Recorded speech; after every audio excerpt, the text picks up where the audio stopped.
Guys, এই যে আমার পোস্টা বাড়ি, এই যে আমার নদী, ধানবাড়ি। সকাল সকাল ধানবাড়ি দেখে যাচ্ছ। সকালকার ভিউগুলা সেই ভাল লাগে। আমার গ্রামত ধান, পাট সব কিছুই আবাদ করে। তোমার এগুলো কি আবাদ করে?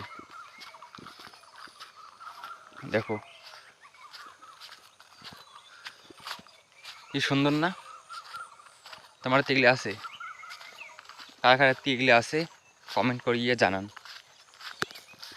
এই দেখো, এগুলি আবার বড় বড় হয়েছে এখানে,